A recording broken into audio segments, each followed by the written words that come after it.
आप लोगों को जो है बिहार का लोक गायन है उसके विषय में हम आप लोगों को उसके जो है बताए थे।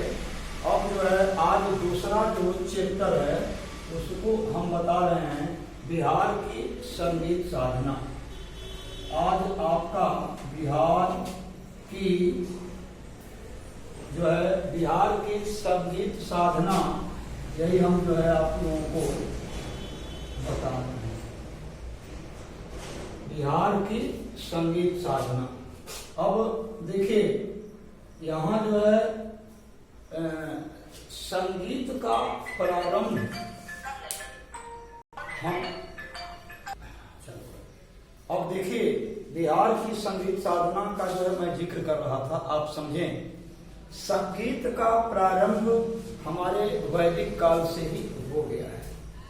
जैसे हम लोग वेद के विषय में जानते हैं और ये भी स्पष्ट हो गया है कि जो संस्कृत भाषा है वो दुनिया की सबसे प्राचीनतम भाषा है। तो क्यों प्राचीनतम भाषा है?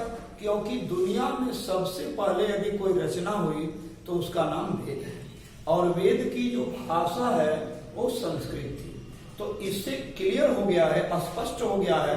हालांकि यूरोपियन देश के लोग इसे जो है मैंने ये सभी भाषाओं की जननी है, इसको जो है सभी भाषाओं की माता कहा जाता है, लेकिन यूरोपियन लोग इसे माता न मान करके कहते हैं कि नहीं हम इसको छोटी इसका जो है संस्कृत की छोटी बहन मान लेते हैं। खैर किसी भी तरह से आप छोटी ही बहन माने तो कम से कम इतना तो माने कि बड़ी बहन यह है, तो कोई बात नहीं। आप समझें पूरे संसार में यानी कुल मिलाकर अधिकृत भाषाओं की जो संख्या है वह 2796 है, यानी 2796, लगभग 3000। और इस तरह से कुल मिलाकर 5500 6000 के लगभग जो है भाषाएं कुल हो जाती हैं। तो अब समझिए कि वेद में सबसे पहले जो है जो 4 वेद जो का निर्माण किया हमारे वेद व्यास ने, ब्रह्मा जी के मुख से लिखने का उन्होंने काम किया। ब्रह्मा जी बोलते गए और हमारे जो है वेद व्यास जी उसकी रचना जो है करते गए। अब माना जाता है कि भाई वेद व्यास ने उनकी रचना की, तो वेद व्यास ने जो 4 वेद यानी 4 वेद हैं, ऋग्वेद, यजुर्वेद, सामवेद और अथर्ववेद।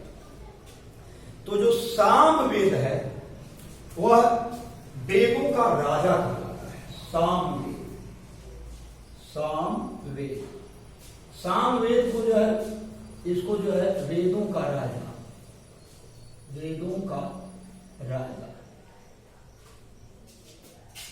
सामवेद को वेदों का राजा जो है कहते हैं। अब यहां यह बात है कि सामवेद की खास तौर से जो रचना हुई वो संगीत साधना के लिए हुई। किस तरह से हम संगीत साधना में अपने सप्त स्वरों का जो है उसमें जिक्र करते हैं, उसमें कितना मधुर आवाज निकालते हैं। अरे हम सुनते हैं कि जब मेघ मल्हार जैसे तानसेन और उसमें एक आध और जो थे वो लोग जब गाना गाने लगते थे मेघ मल्हार, तो आसमान में बादल बन जाते थे और बारिश होने लगती थी। इसका मतलब है कि हिरण जो है वो चले आते थे। जैसे उन पूर्वजों की धरोहर में सबसे बड़े बैजू बावरा और तानसेन का नाम आता है। तो बिहार की खास तौर से हम संगीत साधना के विषय में बात करें तो बिहार की एक महती परंपरा रही है कि यहाँ भगवान बुद्ध जो है को ज्ञान मिला था, जो पूरे दुनिया को बौद्ध धर्म से आलोकित किए थे। तो प्रमाण मिलता है कि सम्राट समुद्रगुप्त जो है समुद्रगुप्त नाम आप लोग सुने होंगे, सम्राट गुप्त। सम्राट इसको कहा गया है समुद्रगुप्त को। यह जो है इतने अच्छे बीड़ा बजाते थे, बीड़ा बजाने में इतने प्रवीण थे, इतने दक्ष थे, इतने कलाकार थे कि इनको संगीत मार्तंड कहा जाता है। इनको जो है संगीत मार्तंड, संगीत मार्तंड इनको कहा जाता है। किनको? समुद्रगुप्त को। इनको जो है संगीत मार्तंड कहा जाता है। अब हम देखें कबीरदास, सूरदास, मीराबाई इत्यादि तुलसीदास के विभिन्न ग्रंथ जो बने हैं उनमें विभिन्न रागों का समावेश है। जैसे तुलसीदास को हम देखें तो कवितावली, गीतावली जिसमें छंद, दोहा, श्लोक, चौपाइयां, सोरठा इत्यादि अलग अलग स्वर में जो है उसको बोला जाता है। हमारे जो संत शिरोमणि सूरदास जी हैं उनका भी जो है कृष्ण के भजन, उनके बाल रूप का वर्णन कितना मनमोहक हो जाता है, तो उसको सुन करके मन जो है मुग्ध हो जाता है। मन नहीं करता कि उस कथा का, अमृत का पान हम बराबर न करें, क्योंकि उसमें इतनी जो है होती है, मिठास होती है कि उस मिठास का एहसास कान को इतना प्रिय लगता है। तो अब हम बता दें कि आचार्य ज्योतिरीश्वर ठाकुर का जो ग्रंथ है उसका नाम है वर्ण रत्नाकर। ध्यान देंगे, इसको याद रखेंगे। आचार्य ज्योतिरीश्वर ठाकुर के ग्रंथ का नाम जो है वर्ण रत्नाकर है। उसमें संगीत शास्त्र का विस्तार से उल्लेख मिलता है। विस्तार से जो है हर्षवर्धन के समय में भोजपुर जिला के निवासी कवि बाणभट्ट थे। बाणभट्ट संस्कृत के बहुत बड़े विद्वान थे। आप लोग आगे जाकर के उनके विषय में पढ़ेंगे। बाणभट्ट इतने बड़े विद्वान थे कि उनकी लेखनी को समझ पाना बड़ी कठिन लगता है। आगे की क्लासों में यानी आपको शास्त्री वगैरह में उनके बुकों को जो है पढ़ाया जाता है। तो इसमें जो है एक परंपरा जो रही है संगीत साधना की, इसमें राजा महाराजा जो हैं अपने यहाँ जो है अप्सराओं को या नर्तकियों को या उनमें और भी बहुत सारे चीजें हैं जिसको जो है नाच गान में मशगूल होकर अपना जो जीवन काल के कामों में जो तनावग्रस्त हो जाते हैं उससे जो है मुक्ति पाने हेतु ऐसा होकर करते हैं। तो देखिए तानसेन की जो संगीत परंपरा थी, उनके शिष्य जो हैं, उनके शिष्य दरभंगा, डुमरी, डुमराव, बनेली, टेकारी, गिद्धौर और तमकुटी, ये सभी जगह इसका जो है विस्तार जो है हुआ है। और उस समय बिहार की अपनी जो ध्रुपद गायन, अब ध्रुपद क्या है? ध्रुपद गायन जो लोग तबला वगैरह ले करके और उस पर बजाते हैं। 10 क्लास में यदि आप जाएंगे तो पढ़ेंगे, इनका जो है पंडित बिरजू महाराज का, उसमें एक टोन है, धिक है धिक है धिक है ऐसे करके। तो ये जो है ध्रुपद गायन में एक ही चीज को बार बार स्वर संगम के अनुसार आरोह और अवरोह क्रम में बांध करके, उसके स्वर को बांध करके उसके ढोलक को, हारमोनियम को, तबला को, मंजीरा को, इतने झाल को इतने ढंग से किया जाता है कि संगीत में इतनी मिठास आ जाती है कि संगीत समझने वाला भोजन छोड़ करके, वो भोजन नहीं करेगा लेकिन उस संगीत से उस अमृत का पान करके छोड़कर नहीं जा सकता है। इतनी जो है उसमें मिठास होती है। तो जो बिहार की जो ध्रुपद गायन की परंपरा थी उसमें जो है पंडित शिवदयाल मिश्र का नाम बड़े आदर के साथ जो है आता है, बड़े आदर से आता है। बिहार का शास्त्रीय जो योगदान है, जैसे तीन तरह से हमारे बिहार में संगीत की समृद्धि जो है हुई है। एक ध्रुपद, दूसरा ख्याल और तीसरा ठुमरी। ठुमरी है, चैता है, कैरी है ना, इस तरह की जो है, या आपको बहुत सारे ब्रह्मसा हैं, निर्गुण हैं।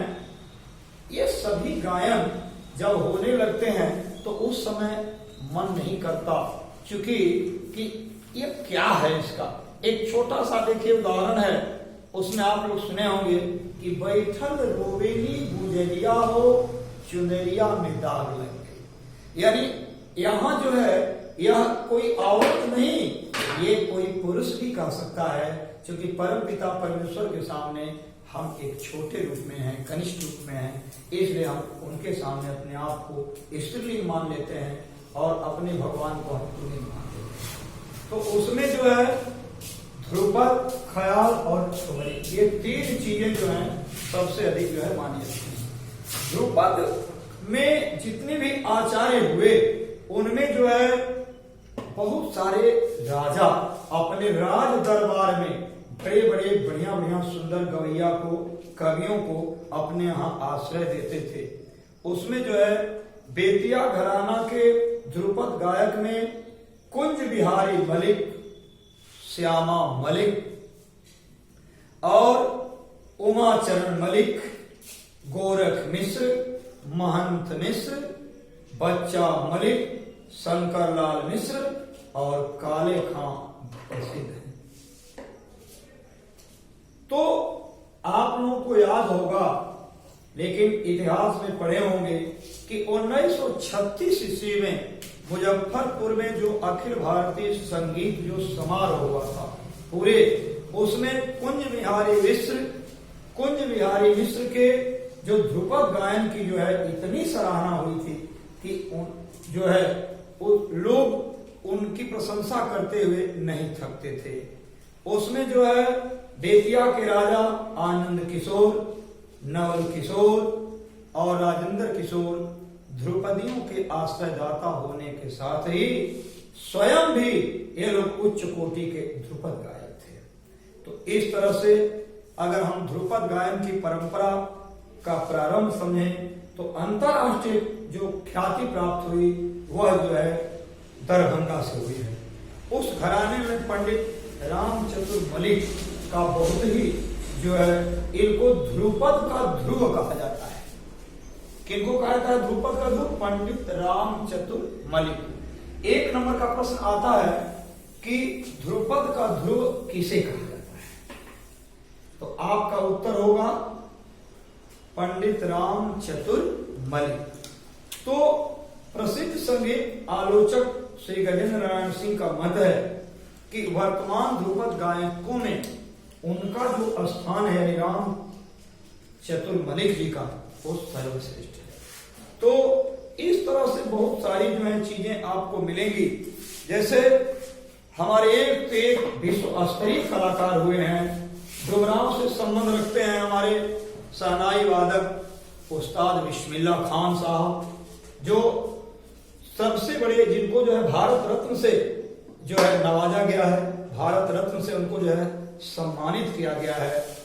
ये जो है 80 वर्ष की अवस्था में भी अपने मालिक से अपने सुर के विषय में मांगते थे। उनको जो है, इनका हालांकि ननिहाल जो था वो काशी नगरी में था, पंचगंगा घाट के समीप। वहीं इनको जो है बढ़ने का मौका मिला, संगीत साधना की मौका मिली, परंतु धीरे धीरे जो है ये इतने प्रचलित हुए कि इनको भारत रत्न से भारत सरकार सम्मानित करना पड़ा। तो बहुत सारे लोगों का इसमें नाम है, जैसे विश्वनाथ पाठक हैं, जमिनी पाठक हैं और धनकोई के ही रघुनंदन दुबे हैं, सहदेव दुबे हैं, राम प्रसाद पांडे हैं। तो ये लोगों का जो है इसमें बहुत ज्यादा जो है मन लगा है और रमा है। तो कुल मिलाकर बहुत सारे चीज आप जानते हैं कि इतने लोग एक शिष्य परंपरा में, मान लीजिए कि बहुत अच्छे कलाकार हैं, तो उनके एक नहीं अनेकों शिष्य जो है हुए हैं। तो भारत में बिहार की जो संगीत साधना की जो कला है, एक साधना क्या है? साधना का मतलब है हमें नियम पूर्वक सीखना, उसमें जो है तपस्या की तरह, हमें योग की तरह इस साधना को करने के बाद ही हम उस कला तक पहुंच सकते हैं। तो अच्छे गायकों में मुंगेर के पंडित चंद्रशेखर खां, बेतिया के जाकिर हुसैन और उस्ताद मौजूद हुसैन, इनके नाम महत्वपूर्ण हैं। संगीत शास्त्रियों का मत है कि ठुमरी का उद्भव ही बिहार और उत्तर प्रदेश की अपनी धरती से हुआ है। ठुमरी खास तौर से बिहार और उत्तर प्रदेश से, यानी गया, वाराणसी और अवध में विशेष रूप से विकसित हुई ठुमरी को शायद इसलिए ही पूरब की गायिका भी कहा जाता है। पूरब की गायिका, पूरब मतलब पूर्व दिशा की गायिका जो है, इनको कहा जाता है।